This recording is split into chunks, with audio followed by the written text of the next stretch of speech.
pledge allegiance to the flag of the United States of America and to the republic for which it stands, one nation, under God, indivisible, with liberty and justice for all.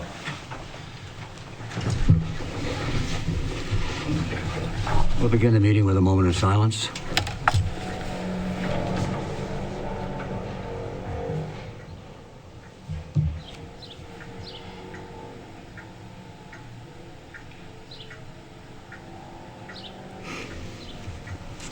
First item on the agenda is a reorganization of the Board of Selectmen. So now I'll symbolically pass the gavel over to Lincoln, who will begin the meeting.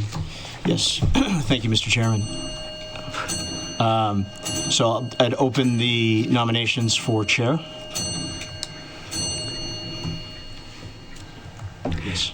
I have been the chair, as you all know, for a long time, and I've enjoyed it. It's been an honor. It's been a pleasure to work with the people of Whitman, but I feel it's time for a change. We're entering sort of a new phase in the town. We have a strategic plan for the first time, and the basis of that strategic plan the bases were a couple of things.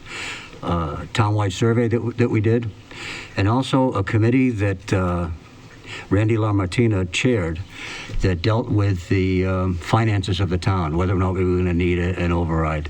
And it led to a thing called the Madden Report, which looms large in the strategic plan and what we're looking forward to. Randy has also spent a lot of time on school matters over the last years. And that's obviously going to be a continuing emphasis here. I thought it would be a good time to transition the chairmanship to Randy LaMartina, and I nominate Randy. I will second that. Good choice. I would nominate myself for, I also served in that committee with Randy that he chaired, and no disrespect, but may as well make it a choice. I'll second that. So I'd suggest the most recent precedent is how the Board of Selectmen handled the replacement of vacant, or to fill a vacant seat on the Department of Public Works. And I know in that process, the two boards informally went around to each member and asked their opinion. The board obviously can choose another way of making the decision. But just looking at the most recent precedent, that's what I saw. Yeah, I think what we've done in the past is each member of the board has given a voice vote. I'll move that the nominations be closed. I'll second that. Because seeing nothing else. And so we vote for one or the other, and whoever gets the majority wins. Sounds good. Well, you call the people. So, Start this end? Selectman King. Well, I have a tremendous amount of respect for both Randy and for Justin. I've been following both you guys for a number of years, and I think both of you overlap a lot with my own priorities, so I feel like both you guys could be excellent at the role. You want my... The trouble is you have to vote for one of them. You have to make a decision. I'll vote for Randy. Again, I think Kyle, I'm sorry to see Kyle leave our chairmanship, but I understand. And I think that Randy would be a good fit, and I am voting for Randy. And for reasons already declared, I vote for Randy also. May as well make it unanimous. I'll vote for Randy. Your decision, Randy. Now you actually have to vote, Randy. I'm sorry, I'm acting like a chair. I'll shut up. You got one? I'll make it unanimous and vote for myself, I guess. Absolutely. Start to presume your vote. Okay, now... And now you can take the gavel. Does he sit here? Well, we can change. We can change later. All right, well, At the let's next move the meeting, we'll plaque. change. Oh, jeez. Chairman, there you go. Congrats. Before I move on, I just kind of taken back by it, but I've lived in this town basically my whole life, and I've had the opportunity, the people of this town have given me a great opportunity, coming up on 6 years now. But for me, I got to serve with Brian, who has been here a long time, and Dan, and one of the longest-running town administrators. But there are two selectmen that stand out from my childhood and now that kind of, I would say, the Mount Rushmore of selectmen for me personally in this town. One is Mr. Cole, and the other is Carl Kowalski. And getting that nomination from him means the world to me, I'll tell you that. Both men are different, but I'll tell you what is their commitment to this town is the same. And Carl, it has been a learning experience, ups and downs, and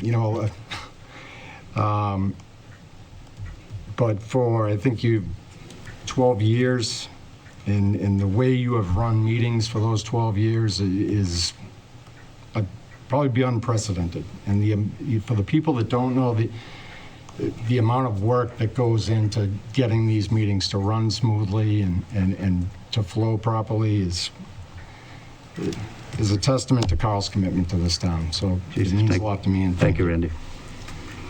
All right, so moving on, I will open the nominations for vice chair. Mr. Chair, I'd like to nominate the man to my left, Mr. Salvucci. He's been a terrific help to me over those years. He was always there when he was needed. He is a truly dedicated and kind person, and I nominate Dan. Thank you. I'll second that. Any other nominations? Seeing none, we'll move to a vote. Mr. Kane? Yeah, yes. Yes, for me. Yes. Yes. Yes. I thank everyone. We have a little bit old and a little bit new. I think it's perfect fitting. Now what do we need? We need something blue. And no, it's not a. Okay. Well, actually, somebody's wearing a blue coat. We need somebody to be our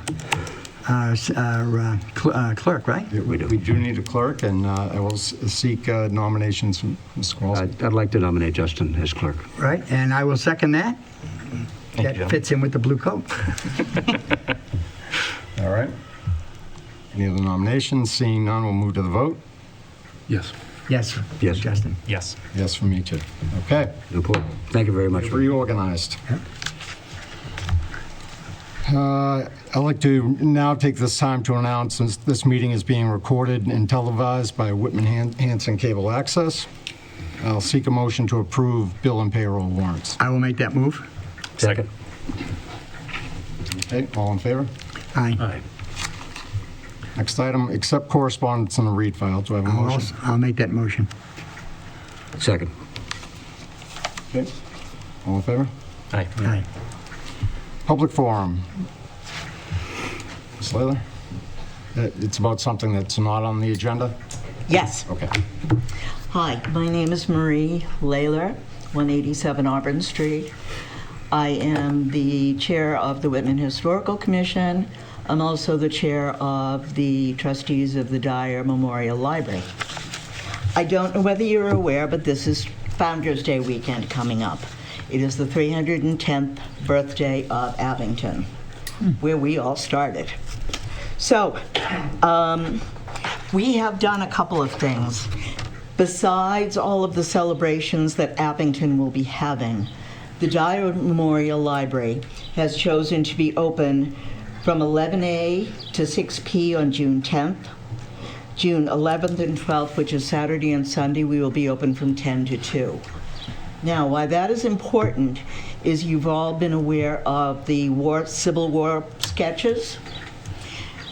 Those sketches were done by the commanders of the Rockland, Abington, and Whitman posts.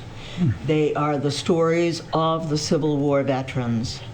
We will have all three books together for the very first time in 150 years at the Dyer Memorial Library this coming weekend. So I wanted to make sure that everybody was aware of that. that you are more than welcomed to come up. We have a huge Civil War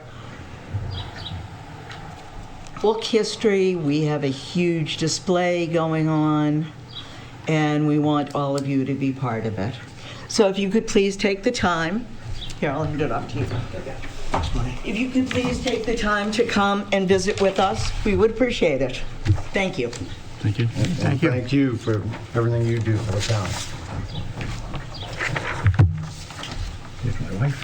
Next item on the agenda, COVID-19 update provided by Fire Chief Clancy.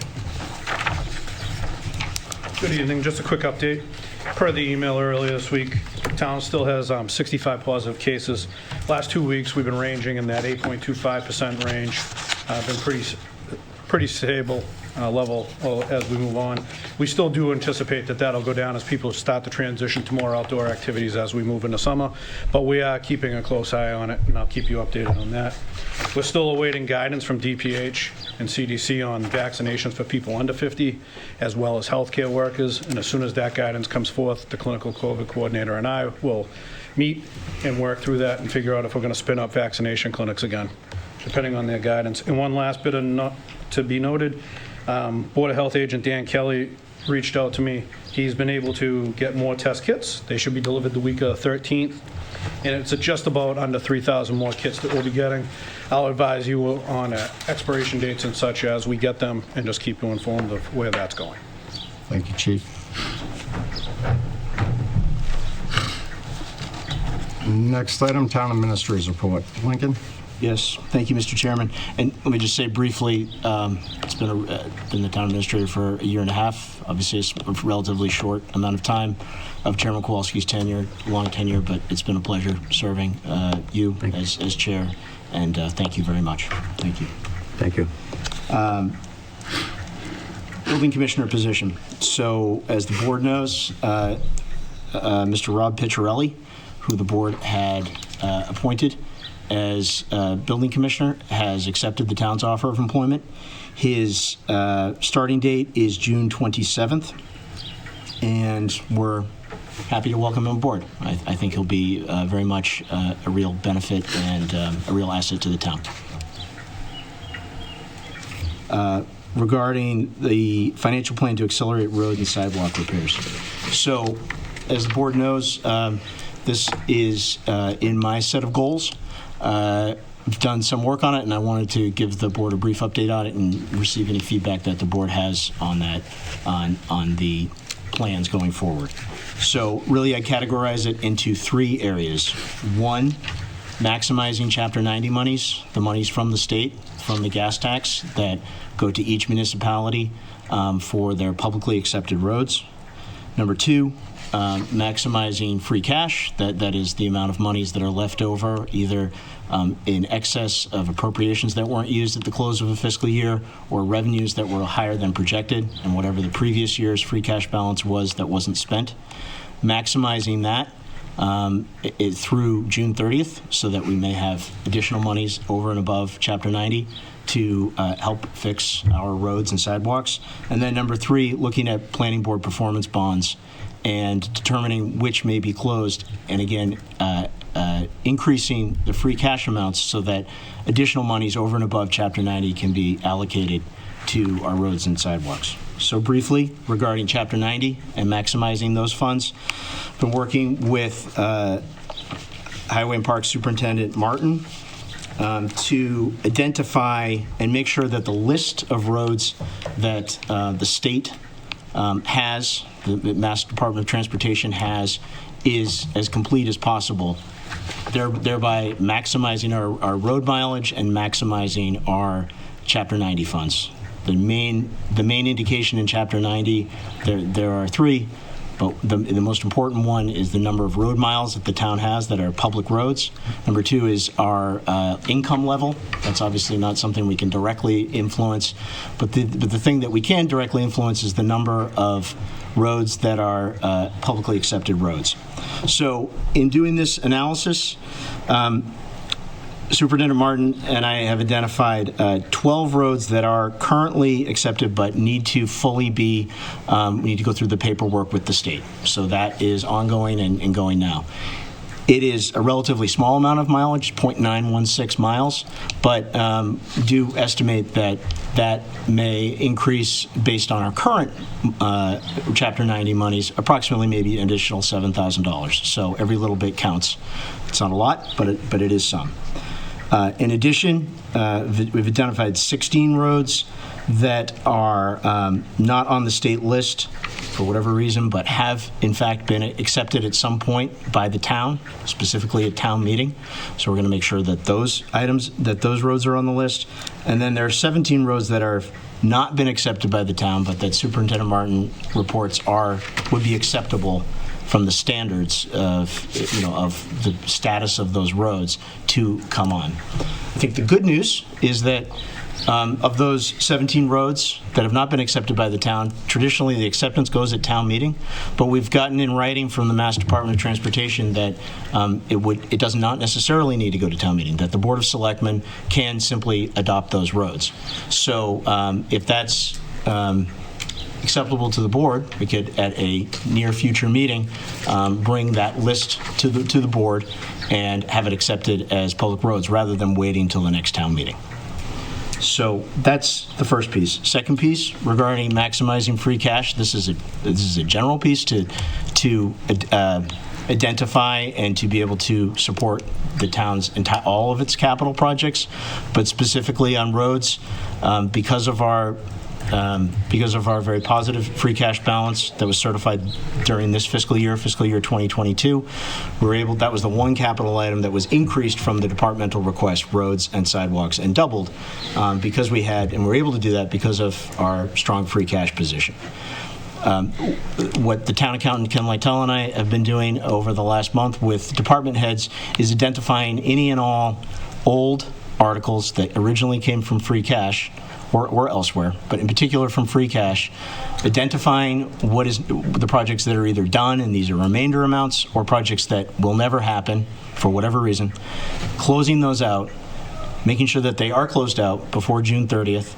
Also been working in concert with the schools and closing out some of their old projects, and returning those monies to free cash so that it can be in that certified amount that'll be certified in fiscal year 2023. And again, hopefully, our projections is that we should again have a healthy free cash balance, probably not as healthy as the one in fiscal year 2022 for a variety of reasons, mostly COVID related, but we do project that we'll have a healthy free cash balance.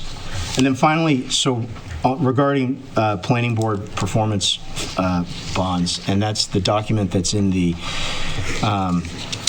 board's packet. So what this shows is that there is $216,996.12 in outstanding planning board performance bonds. And what performance bonds are monies that a developer pays as a bond, as insurance, to make sure that a development is finished in the way that the planning board requires. So specifically, like the width of streets, what the pavement is, what the sidewalks look like, what the catch basins look like, etc. What we've identified with that amount is that there are many amounts, and you can see it's the first nine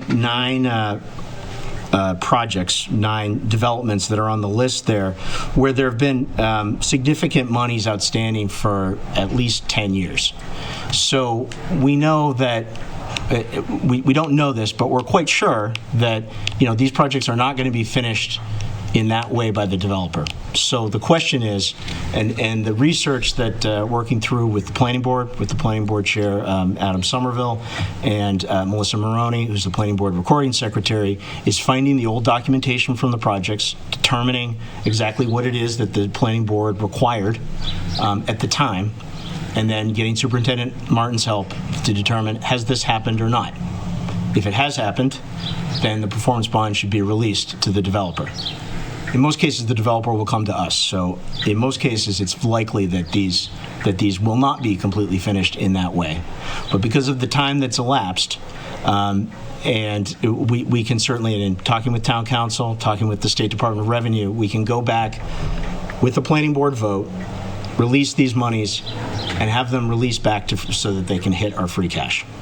So again, this is another possible funding source, likely funding source that the town can have to maximize the amount that's available to work on this town's roads and sidewalks. The final 4 projects here are more recent. So especially the last 2 really, those are projects where, doing the research, but it appears as though the developers may indeed still be working on those projects, in which case, we wouldn't be closing down the performance bonds.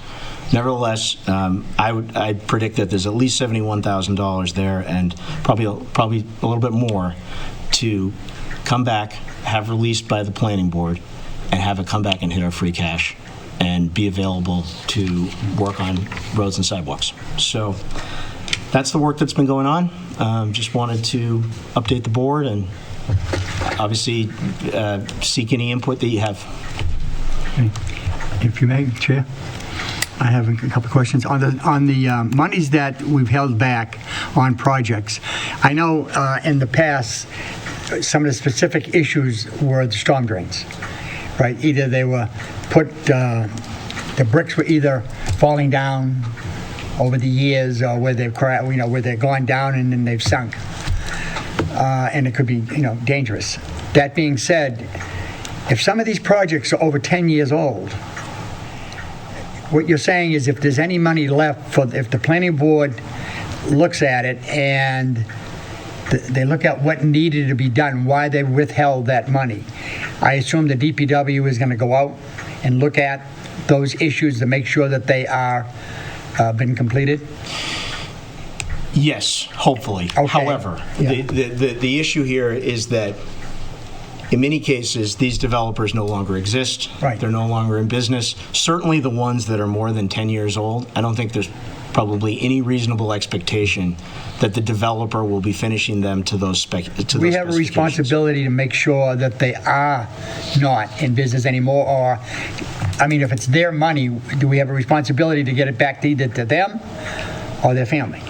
There's a reasonableness standard. Okay. So what, in talking with State Department of Revenue and Town Council, we need to get through every single piece of paper in the file, do a reasonable search to see if we can find these people. But particularly for the relatively smaller amounts, we believe it will be pretty simple, and that there wouldn't be a question with relatively smaller amounts. There isn't a duty for the town to bring it up to that standard.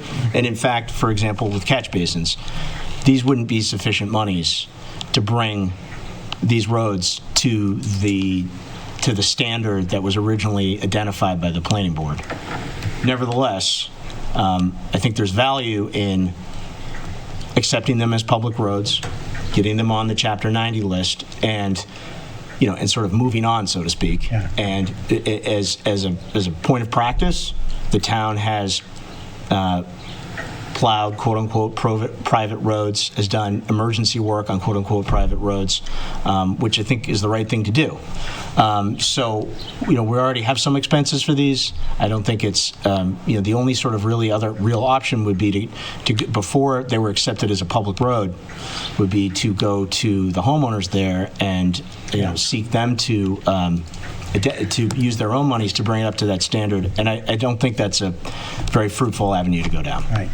I know there was one street that was consistent on that off of South Ave, and the DPW used to just go over there and at least level it so there was no big potholes and people were ruining the bottoms of their cars. That's what they would do.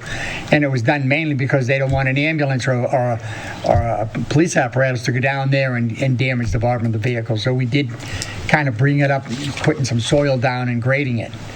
But we still did not accept it because it didn't meet all the meets and bounds of what it was for. So, okay. The DPW Superintendent Martin has identified that the 12 roads, the 16 roads, and the 17 roads, that those are acceptable in his mind to be accepted. It may not be up to the standard that we might prefer, but that it is up to a reasonable standard for the town to accept them as public ways. Some of them already have been accepted as public ways, but to accept the remainder as public ways. Thank you. Any other questions?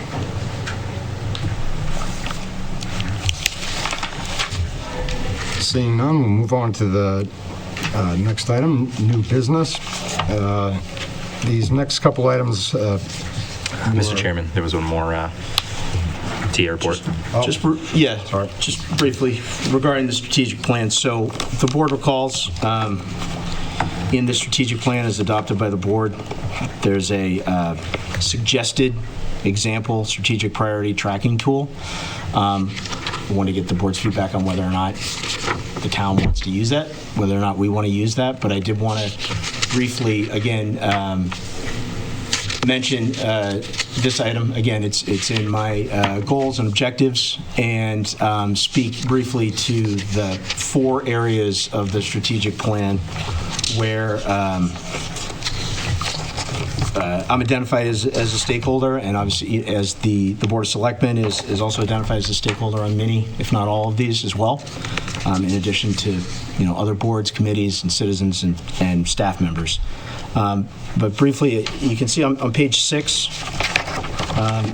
of the strategic plan, it's the beginning of the 5 focus areas that were identified in the strategic plan. The first being finance. Just wanted to briefly touch on a couple of those pieces as we follow our strategic planning consultant's recommendation to, on a regular basis, whether it's quarterly, annually, biannually, whatever, to review the progress on the strategic plan. And I thought this might be a meaningful time. So briefly on financial management, in the initiatives, there was financial policy development, process to inform when and where new revenue is needed, accurate financial and capital forecast, and enhanced communications with all educational partners. Regarding the financial policy development, as the board knows, in the last year, the board adopted 4 new financial policies, including a financial management policy. So I think we've largely accomplished that, maybe not entirely, but made a lot of progress on that first initiative. On the third initiative, regarding accurate financial and capital forecasts, I think that will be assisted a lot in the item later in the agenda regarding the recommendation for a facilities manager and that position being funded at town meeting in order to more accurately project what the town's capital needs are and thereby the financial forecast. And then enhanced communications with all educational partners. I think obviously there's some discussion about whether or not the regional agreement might be reopened. So certainly I think would certainly fall under this category if that occurs.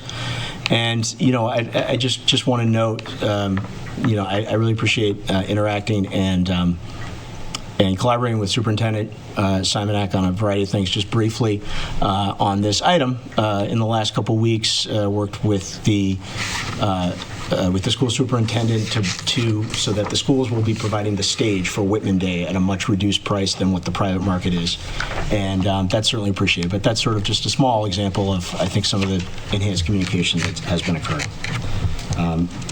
Number 2, public facilities and infrastructure. Those initiatives, a new DPW building, as the board knows. The initial 10% of the currently projected costs for that building were appropriated at town meeting. The DPW Building Committee, with Selectman Salvucci on it as well, has met several times after that to finalize a request for proposals for an owner's project manager. That's going out on the street to seek those folks, and I think we are on our way to having a new and full and proposed shovel-ready project to come before town meeting within the next year.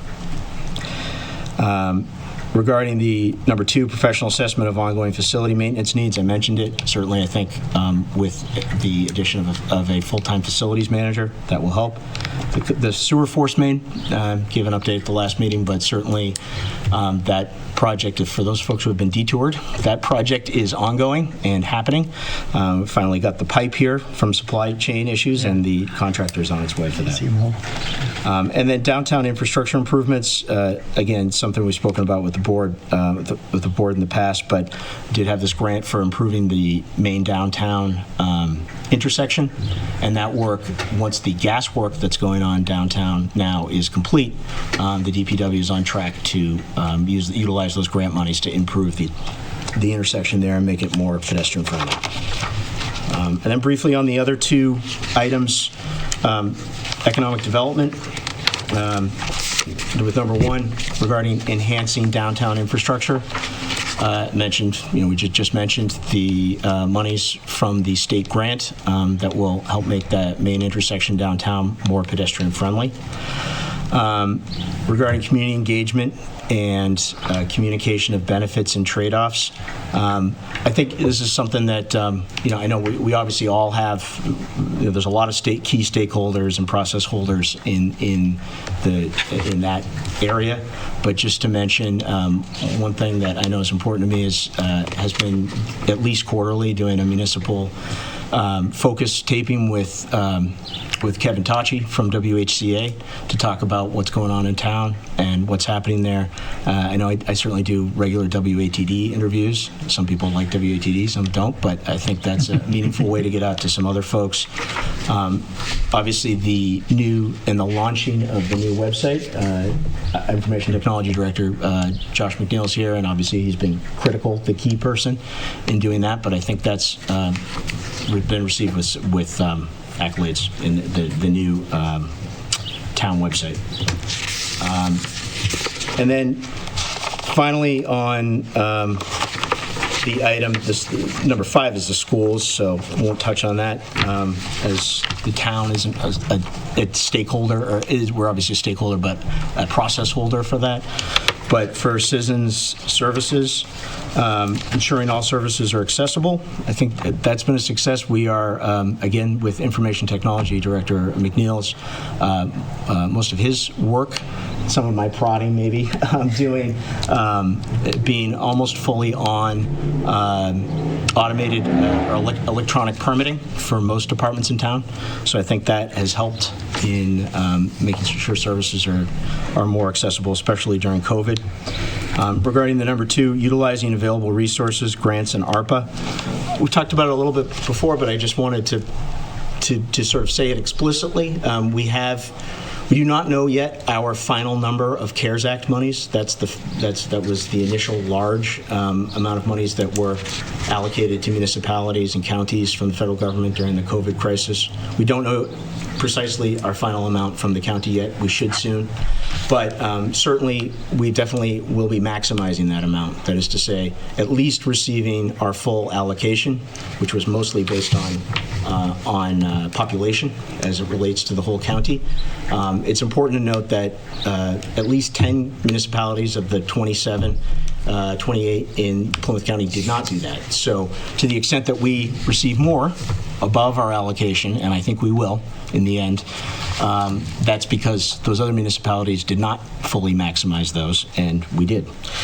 And then, certainly the final item I just want to mention regarding enhancing citizen communication. I mentioned the new website, online permitting, but certainly, for all these items, obviously, would welcome the board's more specific input on other specific areas for initiatives. So just wanted to follow that recommendation from the town strategic planner to regularly check in on it. Any comments or questions? Okay. Seeing none, we're going to go to new business. First 2 items were information. Mr. Kane requested to be on the agenda. We've all gotten copies. It's pretty detailed, but Mr. Kane, take it away. Actually, I'd like to make a motion to pass over the first one. It is important to me, the budget planning, but I'd like to focus more on the strategic planning. So, motion to pass over budget planning. Yeah, second. Yeah. All in favor? Unanimous. Well, just with the strategic planning, I think just the way that you went over the strategic plan now, it provides like a really intelligent and quick way for us to get updated about something we've all collectively agreed upon. And it's a level of discussion that I really appreciate. Thank you for doing that. I brought up there's 3 items that I want to talk about briefly. The 5-year capital plan. I shared the capital plan from Northborough because I do really think it's an outstanding capital plan. And obviously following along the last couple of years, I know that last year we made a ton of progress with the capital planning process and how thorough we are. I just want to have this as an agenda item to make sure that we keep taking steps in the right direction. Ideally, I think people a month before town meeting should have access to the capital plan so they can skim through it and get a feel, as thorough as they like, or simply just to skim through, so they really can see over time how we're developing a capital plan, and they know that we're doing our due diligence. For a lot of us paying attention, we see that stuff happening, but I think to make it more and more explicit for the everyday citizens so they can be that much more knowledgeable at town meeting, I really support that. And just to bring up the strategic plan, this does have to do with strategic priority number 1, where it's talking about accurate financial and capital forecast. And so I think it really complements the 2. We don't necessarily, I'm not saying we have to use this model, but there are aspects of this capital plan that I really appreciate. So integrating aspects into what we do, I think, makes sense. Formally, as an action step, I would like to work with the capital plan to support those efforts. So for now, I don't know exactly what formal action step we can take, but I would like to do whatever we can to support their efforts. So. Any comments, questions? I do have one. It's going to slightly segue as I was sitting here thinking and looking at this. I've had the opportunity, Sean and I have discussed before I was on the board, Northborough, several times, and they definitely, they do things right. Not that we don't, but they definitely are a town that if you're going to emulate, not a bad one to pick. Not exactly the same as Whitman, but there are some things I think we can take from it. And looking at some of these documents, as I was just thinking now, we do have to set goals and objectives for the new year. And maybe this is something we can, in the next meeting, talk about, is this going to be one of our goals and objectives? Work on a master plan like this. So I think that could be a way we can kind of bring it into the fold and make sure there's constant discussion on it. If I may, Sean brought up something that struck me also. He talked about informing the citizens, well before town meeting of what was involved in the capital plan, what progress has been made. And I was thinking as I was listening to Lincoln's report, which is a really interesting report as far as progress made so far in the priorities, is that it would have helped me to focus on it had I had it in writing earlier. Mm-hmm. Like when we get, if you knew you were going to talk about it tonight, it would have been nice to have you cast that in writing so we could see it when we received our agendas. And then the discussion might be more specific, and we can go forward like that. So if maybe we could keep that in mind, that if there are going to be reports of progress, putting them in writing, even if it's bullet points, so that we know what to focus on what we're going to be focusing on when we come to a meeting, and then maybe we can make some progress that way. Mr. Kane. Randy, can I speak just quickly about the other 2? Yeah. So there's 2 other items that I asked the board to review, just for quick discussion and reference. But there's a financial trend management system that Northborough again implements. And the reason why I like this is because they choose 14 indicators that they're going to thoroughly analyze. Indicators like, how much money should they put into free cash, or what about OPEB, or certain indicators that are really crucial to the financial well-being of the town. And then they do a 10-year look back, and then they do a 5-year forecast on each of those indicators. And then they come up with a trend based on their analysis. So then the people who are doing it on on a regular basis, they have obviously a thorough understanding about the financial well-being of the town, but it does provide like a concise report for the average citizen to see pretty clearly 14 indicators that we think are really important. Here are the ones that we think are favorable. Here are the ones that we are really concerned about and we think you should have knowledge about, and this is why we're zooming in and really focusing on them. That particular report I've looked at for a number of years, and they bring everybody together in late December to collectively go over that report, so all the major stakeholders, and that's the start of their real budget season. And there's something about that report that has stuck with me. It's not just a financial forecast, it's a very intelligent financial forecast based on a list of assumptions that we can all collectively discuss and even come to consensus on as we move into budget season. And I think there's something about that specific report that I think could really help our community. And then lastly, just the master plan. The master plan, I think, would be a natural complement to the strategic plan, especially when we're talking so much about the town center, and some people do have concerns about, well, I think there's more people are happy about the building and development, but some people have concerns about, is there too much building, is there not enough, what kind of zoning, potentially updating the zoning bylaws. The master plan is a big endeavor, obviously, but as a long-term goal, I think maybe kind of starting to focus on that could be helpful. So those three. Mr. Chairman, on the master plan, I know about a year and a half ago, Whitman became a municipal vulnerability preparedness community. We received the planning grant. A number of towns have used action grants from that program to update their master plans. I think it's something worth pursuing. The state's going to pay for it. I think it's money well spent. And kind of along those lines, a couple key parts of an updated master plan would be the housing production plan that is drafted and is sitting with the planning board right now, and potential revisiting Chapter 40R zoning that is also sitting with the planning board. So if I may suggest, Lincoln, when you reach out to the planning board about performance bonds, those may be two other topics to discuss. If I could, Mr. Chairman, briefly. So actually went back and did a little research because to find out sort of the past experience with the master plan. So the town did receive a grant, we believe back in 2002, and created a draft master plan with the Old Colony Planning Council. The historians who checked in with, who were there at the time, reported that the planning board came to the Board of Selectmen, and for whatever reason it sort of fell off. And so I'm seeking that document. I'm sure it'll be different than where we are now, but I'm sure there's pieces of it that we don't need to recreate. So seeking that document, and certainly I think we probably may be able to certainly seek grants to try and update that, or determine if it's how it is. Well, one other thing that I just learned about from the state yesterday, actually, regarding the 40R and 40S, and I would suggest you have it on.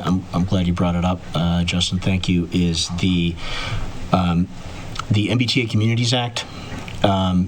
If the board recalls, we spoke about it last year, requires that if the town is to continue to be eligible for certain state grants, most importantly the MassWorks grants, which are sometimes very large grants for development projects for infrastructure, that coming up in the coming years, the town needs to adopt zoning that allows much denser housing within 0.5 miles of our commuter rail station. So that briefing happened. We did that briefing. The board decided to send it to the planning board. The planning board's been talking about it. I'm going to ask them again to talk about it. What the state has asked is, we were ahead of the game. That is to say, we did the briefing before the State Department of Housing and Community Development issued some regulations saying you need to do a briefing. So now they're saying you need to do another briefing. So I'd suggest, and certainly I think it plays into this conversation, that at the next meeting we do another briefing and show that it was on the agenda so that we can continue to be eligible now, and that they don't have a time frame yet, but within the coming year, year and a half, 2 years, in order to continue to be eligible for these grants, the town will need to adopt this zoning that would allow higher density near the commuter rail station. Okay. Yeah, thank you. I appreciate it. All right, thank you. Next item on the agenda, and to piggyback on what Mr. Kowalski said, this is one of those things where I see this and I know we're hiring somebody, but what's the agenda item? These are like the smaller things where some type of information would be good. So next item on is IT specialist position. So, Josh is here. I'll just briefly say the position, per the discussion at the last Board of Selectmen meeting, has been out and posted, both on the internet, out and job search sites, and within job listings of IT professionals, municipal government IT professionals. We've received 8 serious applications so far. I was talking with Josh about maybe getting it out on 1 or 2 more websites, specifically School Spring, which is clearinghouse for schools positions, and perhaps we can find somebody who's qualified out there in the schools world to help Josh. So as we talked about at the last meeting, the plan is to continue to have that out for at least another 2 weeks, and then move forward with some interviews. Okay. Anything to add, Josh, or good with that? All right. Next item, discuss timetable to enter host community agreement negotiations with potential marijuana businesses. Lincoln? Thank you, Mr. Chairman. So the board, you have in your packet some guidance that was issued in November 2021 from the State Cannabis Control Commission about some guidelines about how communities may want to approach negotiating host community agreements with potential marijuana businesses in town. We have had interest from several folks, serious interest from a few entities. I want to briefly get some feedback from the board about how and when we, the town of Whitman, want to proceed with the discussions with these. I've spoken with Town Council Peter Sumners, who was very instrumental in drafting and helping to draft and legally make sure the marijuana bylaw that was passed by town meeting was correct. He's getting up to speed on this. We talked about some ideas about how to proceed and what might make the most sense. In some ways, there isn't really a lot to negotiate. It's really to decide who the board wants to enter negotiations with. As a reminder, there are a total of 5 businesses that are allowed, of which no more than 3 would be retail. The state statute and the state regulations, the main points of negotiation are what the host community agreement is. It may be up to 3% of gross revenues in order to address the impacts from any marijuana business. And in addition, it may be no longer than 5 years. But so those haven't, those 5 years are sort of coming up, and the first communities to adopt recreational marijuana, adopt zoning that allows recreational marijuana businesses. We do think that they're going to be hopefully pretty routinely renewed, but just so the board knows that is the 2 pieces in the state law. And the other, so those are the primary things to negotiate. What the host community agreement will be, we'll obviously want to maximize that.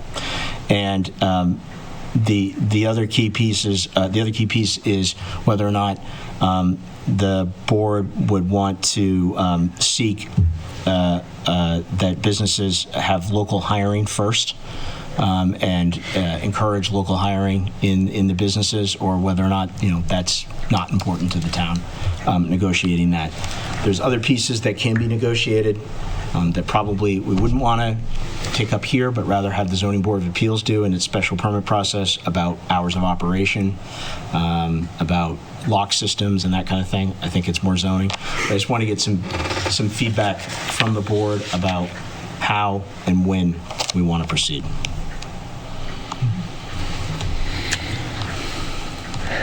I'll open it up if nobody has a problem. I did reach out to a couple surrounding communities, and I happened to get copies of their different agreements that they've had drafted up.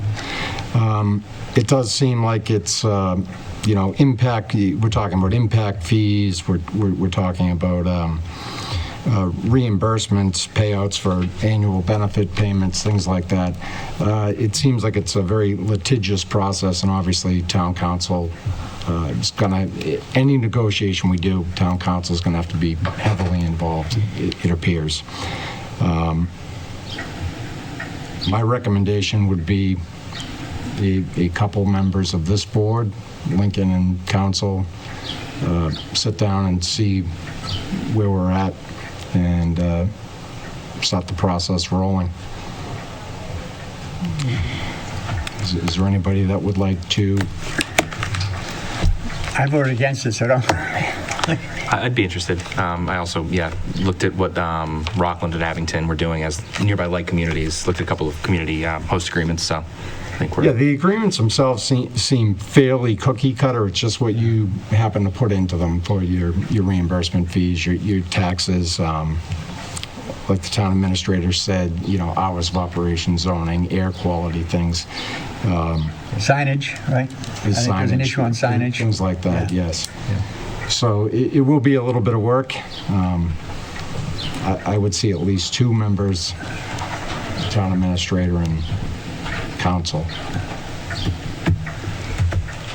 I could be perfectly happy with Justin and the town administrator and council, but if we could also include perhaps somebody from one of the other towns that's been doing it, to give them specific advice? information about the issues that they've had. Introductory pre-planning meeting. Well, I know a former gentleman that used to sit right there who seems pretty involved in it. Yeah, would he be interested in helping us out?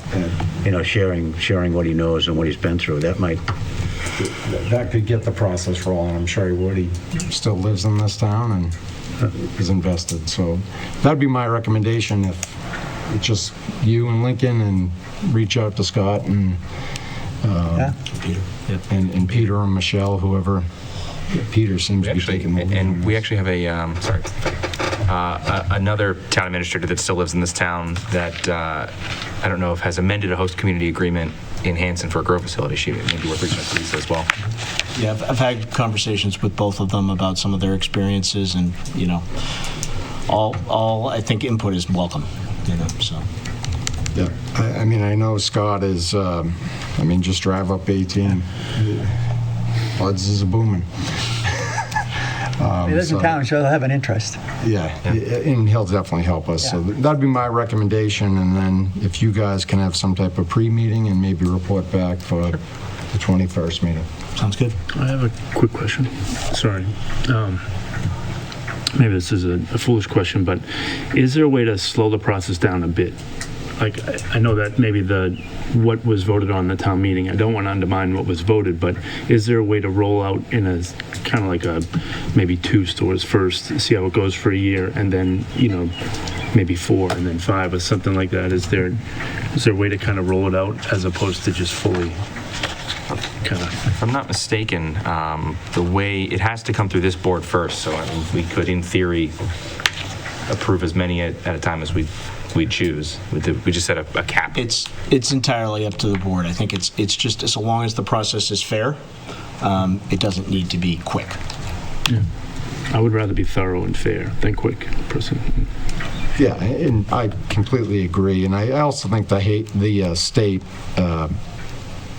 helps us with the thoroughness here too, because they are definitely dotting their I's and crossing the Ts on this, but let's get that group together, and Sean, if you know, we said too, if you'd want to sit in on it, you're more than welcome.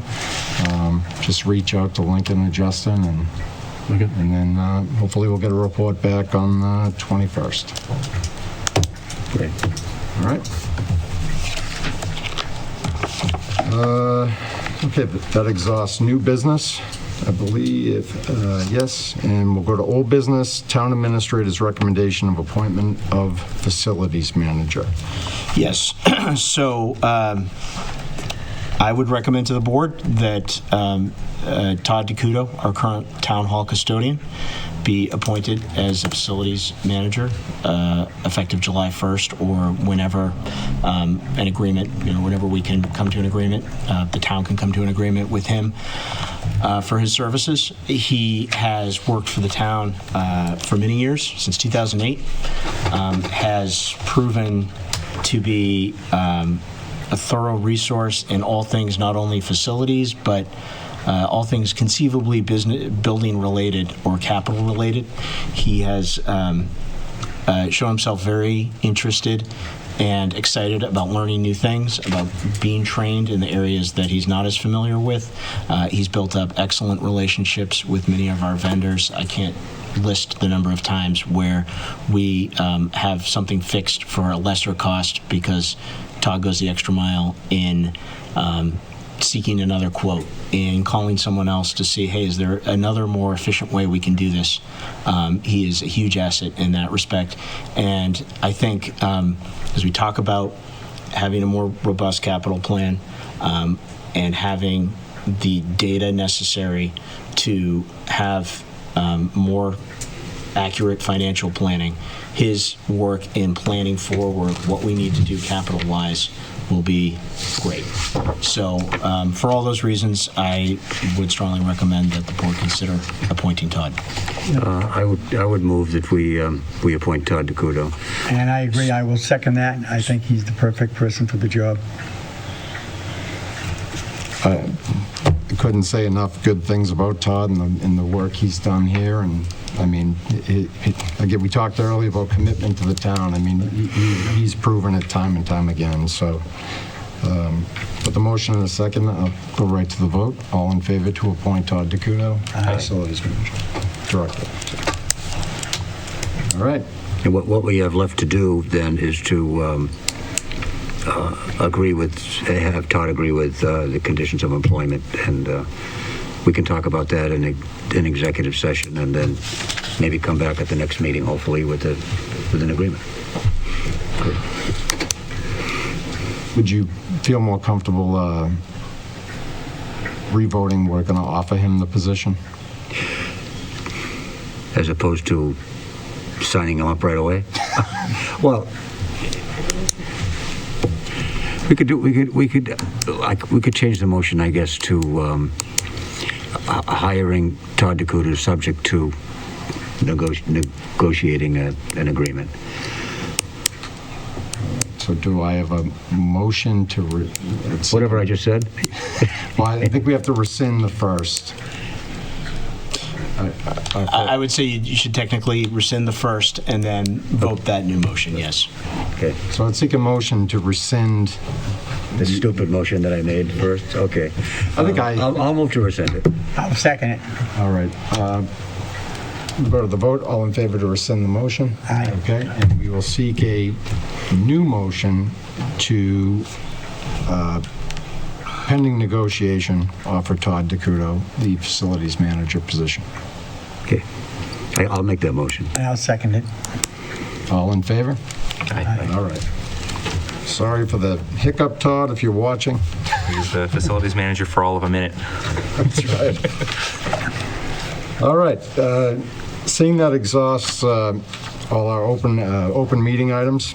At this time, we are going to have to go into executive session in accordance with Mass General Law, Chapter 30A, Section 21A, subsection 2, to conduct strategy sessions in preparation for negotiations with non-union personnel, or to conduct collective bargaining sessions or contract negotiations with non-union personnel, and to conduct strategy sessions in preparation for the negotiation of benefits for all non-union town personnel.